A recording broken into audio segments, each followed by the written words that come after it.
Words equals pictures equals emotion. Those emotions create action. I am your Next Star sales coach, one of 3.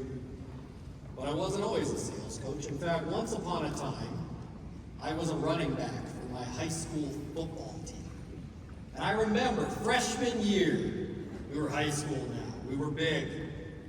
And every year the freshman team would play a tune-up game where we'd go back to junior high, we'd play the 8th graders, we'd beat the tar out of them, and have all this confidence going into our season.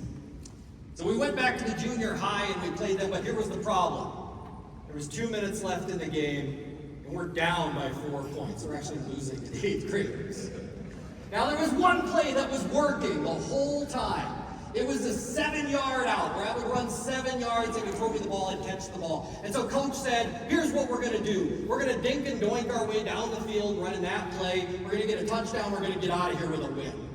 All right, so we do that. We call the play. I'm going to run 7 yards to the right. And so I get into my stance, and I get ready. And as I'm getting ready, I'm thinking to myself, okay, don't drop the ball. Don't drop the ball. Don't drop the ball. The quarterback says, I run my pass. The pass comes right to me. It hits me in the hands, which is the toughest place for it to hit you. And I drop the ball.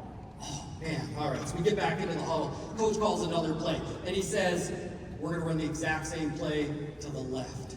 Okay, so I get into my stance, and I'm getting ready. I'm thinking to myself, okay, don't drop the ball again. Don't drop the ball again. He says, I run out my pass. Hits me in the hands again. I drop the ball again. I missed 4 passes on that drive. We lost the game to the 8th graders. And as if that wasn't bad enough, my grandma had traveled all the way from Washington. This is the only game she ever saw me play. And I come up to her on the sidelines and she says, that was a good game, Christopher. You did really good. Oh, God. The problem was, as I was getting into my stance, I said, don't drop the ball. The word don't doesn't have a picture associated to it. So in my head, my words were creating pictures of me dropping the ball, which was then creating that emotion, that fear of me dropping the ball. And what you focus on, you find. I dropped the ball.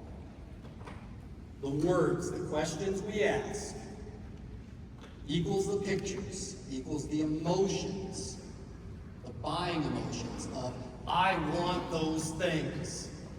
How do I get those things?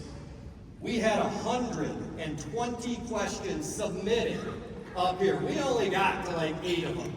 You still have questions. I tell my kids, the smartest people in the room, they keep asking questions. You have your opportunity today.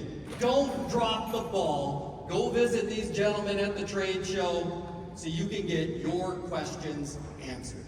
Thank you very much.